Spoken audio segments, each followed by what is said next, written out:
প্রিয় শিক্ষার্থীবৃন্দ, আশা রাখি সকলেই বাসায় আছো, সকলেই সুস্থ আছো। মহান সৃষ্টিকর্তার নিতক এই কামনা করি যেন এই দুর্যোগ সময়ে সবাই বাবা মার সাথে সুস্থ থাকো। আমি সঞ্জিত কুমার সাহা আজ দশম শ্রেণীর গণিত বিষয়ের উপর আলোচনা করব। আজকে আমাদের বিষয়বস্তু হলো দূরত্ব উচ্চতা নির্ণয়, যে এটা আমাদের দশম অধ্যায়ে আছে। এই বিষয়টা নিয়ে আমরা আগেও দু একটা ক্লাস নিয়েছি। তারপর আজকে আবার যেহেতু এই অধ্যায়টা খুবই গুরুত্বপূর্ণ, সেই জন্য আমি হয়তো এখান থেকে একটা সৃজনশীল অঙ্ক করাবো। এখন আমাদের এই বিষয়টা নির্ণয় করতে গেলে দূরত্ব ও উচ্চতা, যদি কোনো মিনার দেওয়া থাকে সেই মিনারে দূরত্ব নির্ণয় করতে হবে, উচ্চতা নির্ণয় করতে হবে।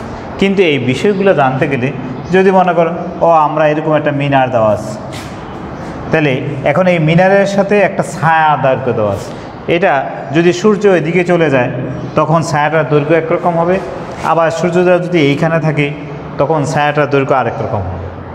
তাহলে আমরা এই মিনারটার উচ্চতা নির্ণয় করতে পারবো, আবার এইখান থেকে দূরত্ব নির্ণয় করতে পারবো।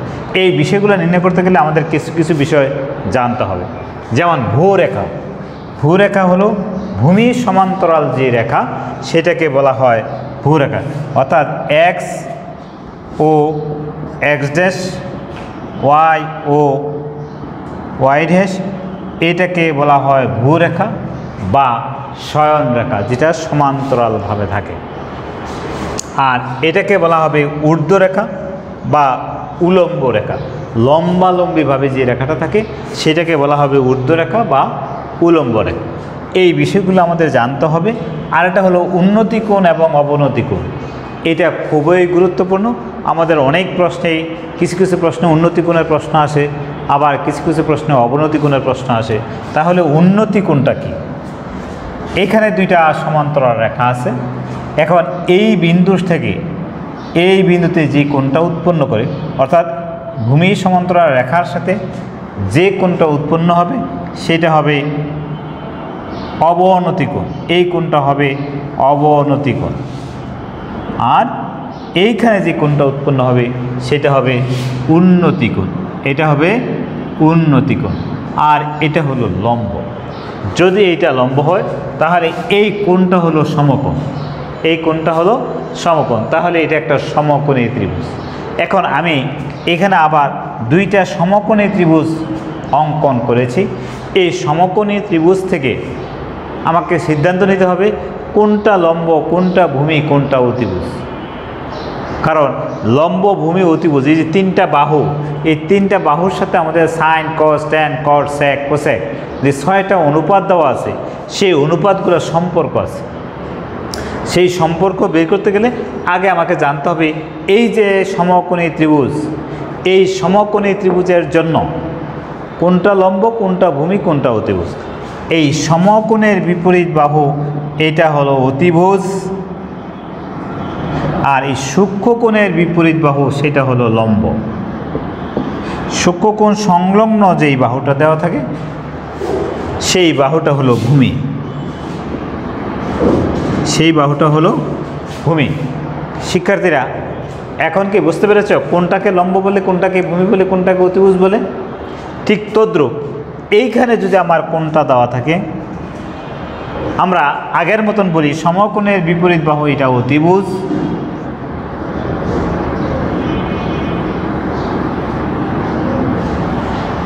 আবার এই সূক্ষ্মকোণের বিপরীত বাহু এটা হবে লম্ব, আর এইখানে এই বাহুটা হবে ভূমি। এখন আমাদেরকে এই বিষয়গুলা যদি আমরা খুব ভালো করে বুঝতে পারি, একটা চিত্র দেখে বুঝতে হবে কোথায় সূক্ষ্মকোণটা কোথায় আছে।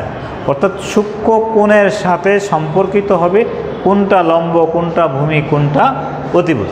এই অতিভুজ থেকে আমরা জানি সাইন থিটা ইকুয়াল টু লম্ব বাই অতিভুজ, লম্ব by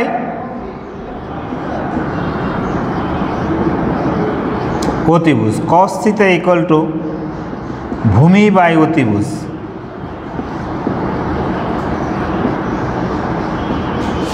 tan theta equal to লম্ব বাই ভূমি, লম্ব বাই ভূমি, এরকমভাবে আমাদের 6টা অনুপাতেই আমাদের জানা আছে। এইখানে আরও বিষয়গুলো লাগবে, আমাদের যে সাইন কোণের অনুপাত, অর্থাৎ এখানে 6টা কোণের অনুপাত দেওয়া আছে।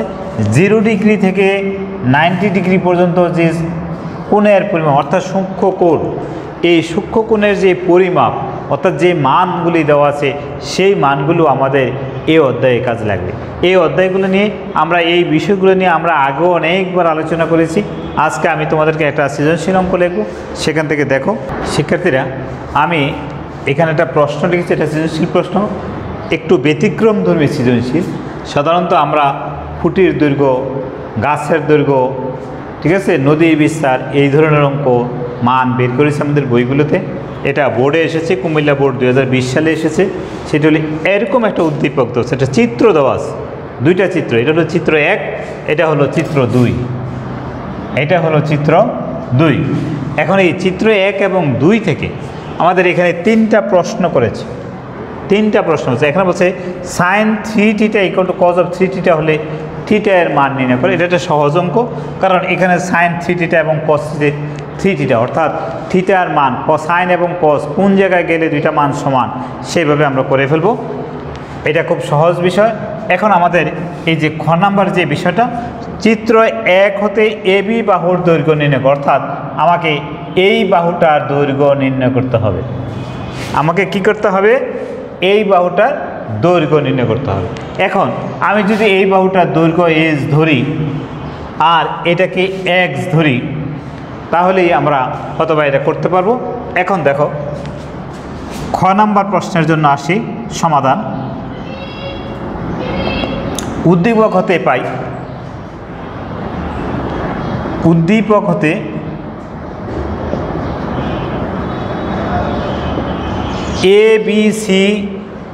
ABD সমকোণী ত্রিভুজের, ঠিক আছে, উদ্দীপক হতে পাই CD = ACB কোণ, ACB কোণ = 60 ডিগ্রি এবং ADB কোণ, ADB কোণ = 30 ডিগ্রি।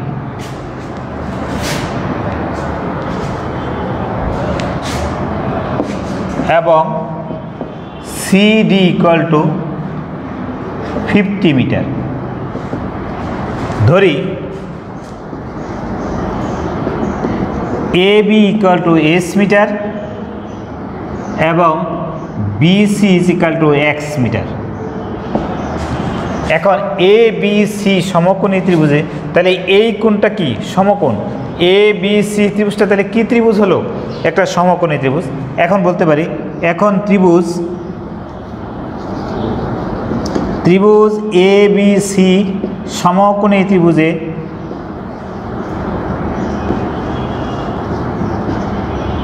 এখন দেখো, এটা একটা সমকোণী ত্রিভুজ। এই ত্রিভুজের এইখানে একটা কোণ দেওয়া আছে, এই কোণের সাপেক্ষে এটা হলো ভূমি, এটা হলো লম্ব, এটা হলো ভূমি, এটা হলো লম্ব। তাহলে লম্ব এবং ভূমির সাথে কার সম্পর্ক? টেনের সম্পর্ক। তাহলে ABC সমকোণী ত্রিভুজে tan অফ ACB কোণ, tan θ = লম্ব বাই ভূমি, অর্থাৎ AB / BC। তাহলে tan ACB কোণ, ACB কোণের মান কত পেয়েছি? ACB কোণ কত পেয়েছি? 60 ডিগ্রি। তাহলে tan of 60 degree = h/x, h/x। এখন প্রশ্ন হলো tan 60 ডিগ্রির মান কত? দেখো tan 60 ডিগ্রির মান কত? তাহলে sin 60 ডিগ্রির মান কত? √3/2। cos 60 ডিগ্রির মান কত? হাফ। এখন একটাকে যদি আরেকটা দ্বারা ভাগ করি, তাহলে কিন্তু আমি tan 60 ডিগ্রি পেয়ে গেলাম। tan 60, তাহলে √3/2 × 2/1, কাটাকাটি করলে কত রইলো? √3। এটা হলো জাস্ট তোমাদের, যদি আমরা কোনোভাবে ভুলে যাই সাইন কজ মনে রাখতে পারি, তাইলে কিন্তু আমি tan 60 ডিগ্রির মানটা পেয়ে গেলাম। কত পেলাম? tan 60 ডিগ্রির মান √3 = h/x। tan 60 ডিগ্রির মান হলো tan 60 ডিগ্রি = h/x, tan 60 ডিগ্রির মান হলো √3। তাহলে এখন এইখান থেকে যদিও আমাদেরকে h এর মান বের করতে বলেছে, তাহলে √3x = h, তাহলে √3ax = h, সুতরাং x = h/√3। এটাকে দিলাম সমীকরণ নাম্বার 1, এটাকে দিলাম সমীকরণ নাম্বার 1। আবার এ বি ডি ত্রিভুজে এখানে আমাকে বিডি বাহুর দৈর্ঘ্য বের করে নিতে হবে। কী করতে হবে? এখন বিডি সুতরাং বিডি বিসি প্লাস সিডি, তাহলে বিডির দৈর্ঘ্য কত হলো 50 + x, অর্থাৎ বিসি ধরে নিয়েছিলাম x, আর এখানে দেওয়া আছে আমাদের 50, তাহলে x + 50 মিটার। কার সমান? বিডি বাহুর দৈর্ঘ্য সমান। বিডি বাহুর দৈর্ঘ্য সমান কত পেয়েছি? BC + CD = x + 50। এখন আমাদের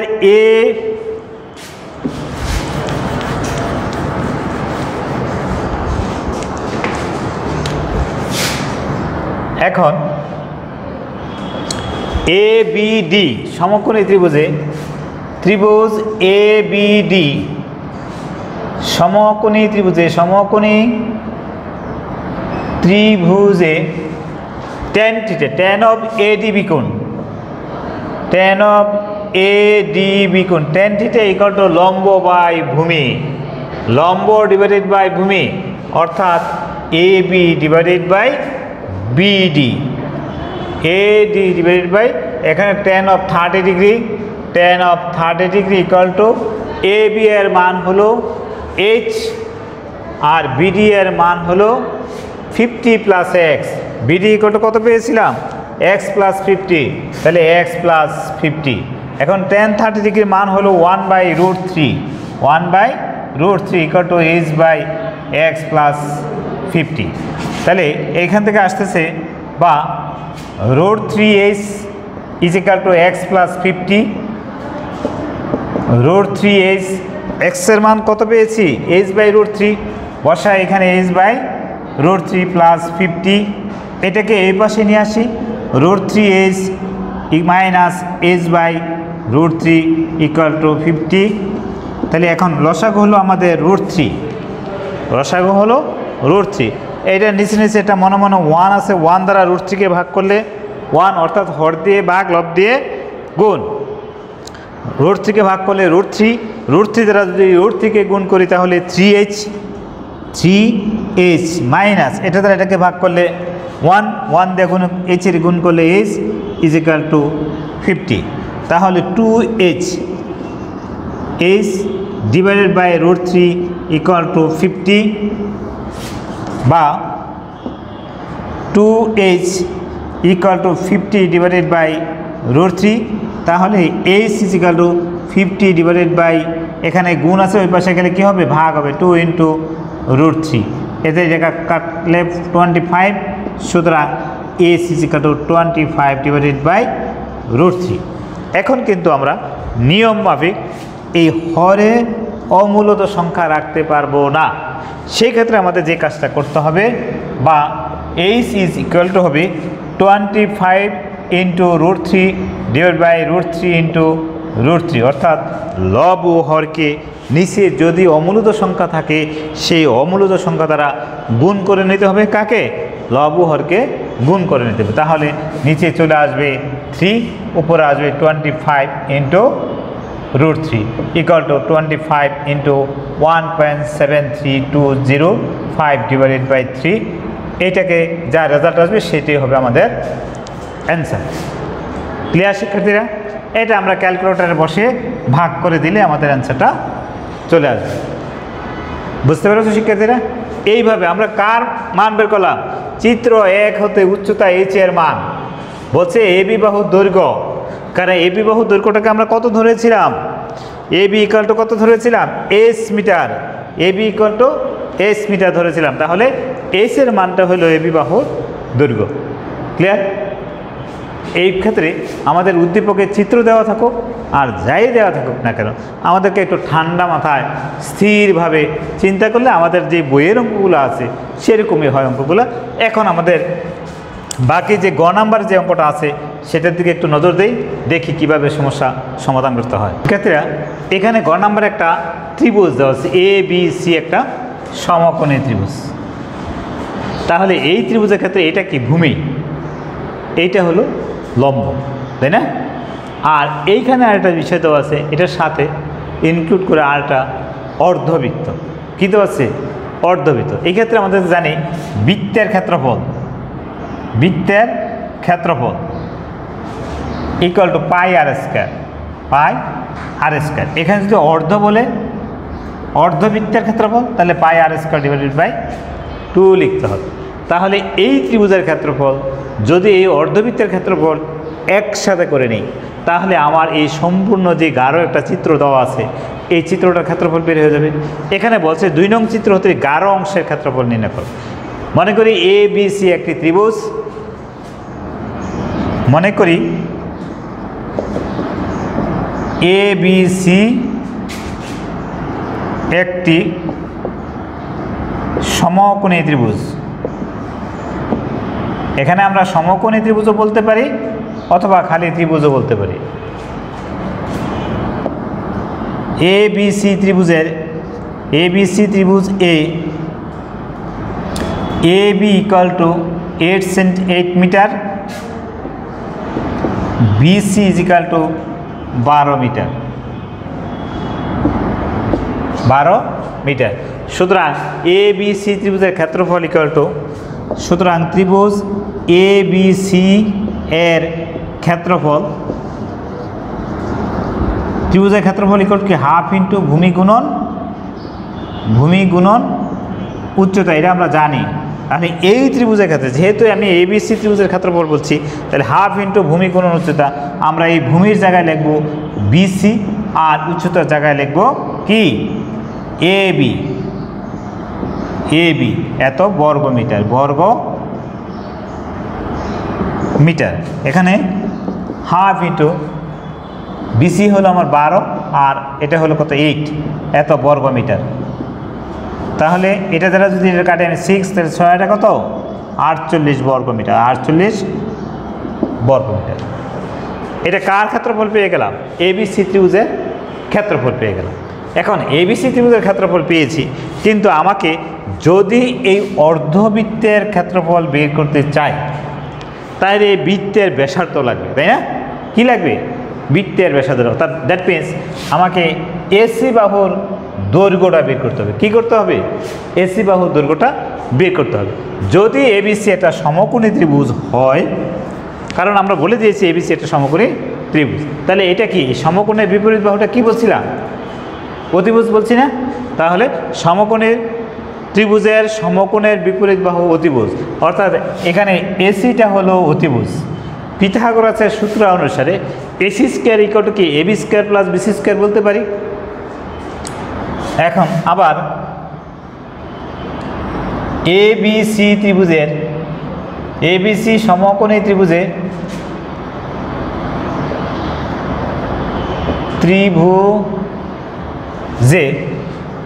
পিথাগোরাসের সূত্র অনুসারে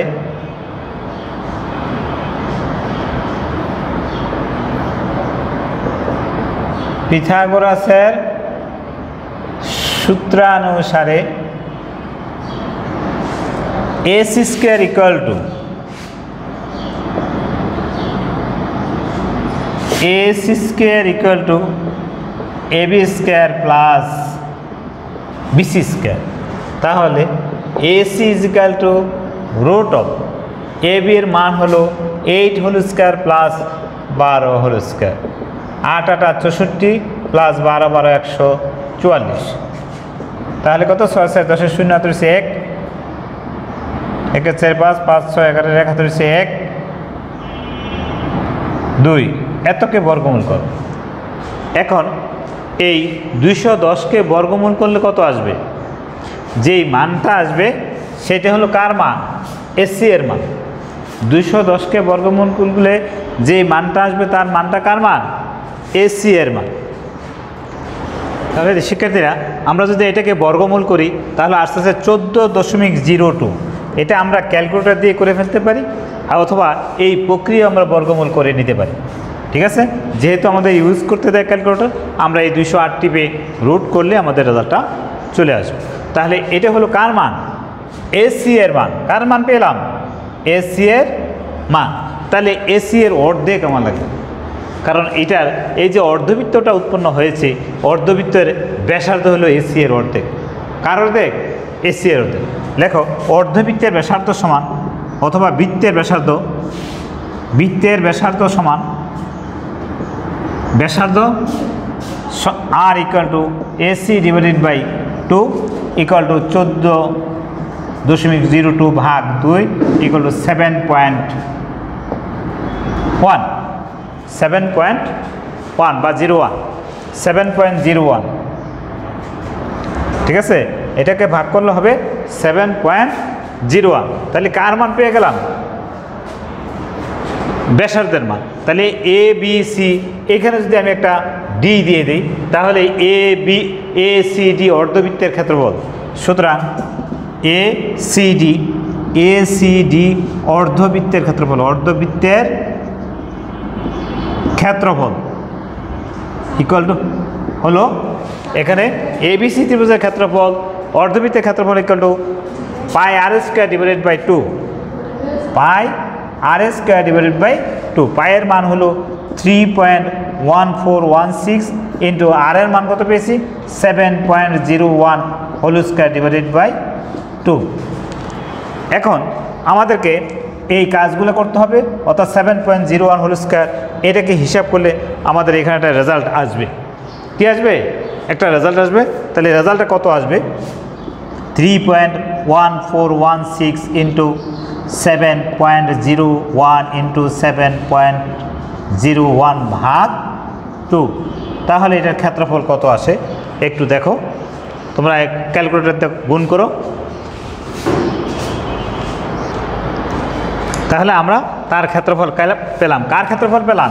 এই যে অংশবৃত্তের ক্ষেত্রফল, অর্ধবৃত্তের ক্ষেত্রফল। এখন দেখো আমাদের এই ত্রিভুজের ক্ষেত্রফল যোগ এই অর্ধবৃত্তের ক্ষেত্রফল, তাহলে আমার এই সম্পূর্ণ অংশের ক্ষেত্রফল পেয়ে যাব। সুতরাং গাঢ় অংশের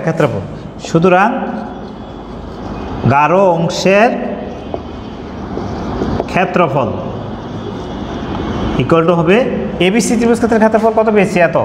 তাহলে 48 প্লাস 77.19 কি হবে? এত বর্গ মিটার। এখানে কিন্তু বর্গ মিটার লিখতে হবে, বর্গ মিটার। তাহলে এখন এটাকে যদি আমরা যোগ করি তাহলে কত হবে? 0.19, 8 7 15 5 7 1, 7 4 11 আর 1 12, এত বর্গ মিটার। এইভাবে যদি আমাদের উদ্দীপক দেওয়া থাকে, অর্থাৎ এরকম চিত্র দিয়ে কোনো উদ্দীপক দেওয়া থাকে, তাহলে তোমরা ভয় পাবে না। আসলে মূল বিষয়টা আমাদের বই থেকে আসবে। সেই জন্য আমি তোমাদেরকে বলছি যে আমাদের দশম অধ্যায়টা কিন্তু খুবই একটা গুরুত্বপূর্ণ অধ্যায়। তাই এই বিষয়টা খেয়াল করে বাসায় খুব মনোযোগ সহকারে চেষ্টা করবে, এবং এইভাবে বিভিন্ন বোর্ডে যেই প্রশ্নগুলো এসেছে সেই প্রশ্নগুলো সমাধান করবে। ঠিক আছে, এবং সবাই বাসায় থাকবে, কারণ শীতকালের আরম্ভে আমাদের যে মহামারী আমাদের দেশে আরম্ভ হয়েছে সেটার প্রাদুর্ভাব হয়তো একটু বাড়তে পারে, এবং সেই কারণে আমরা সবাই তোমাদের বাবা মার সাথেই থাকবে এবং সকলেই সুস্থ থাকো, এই কামনা করে আজকে এইখানেই আমার ক্লাসটা শেষ করছি।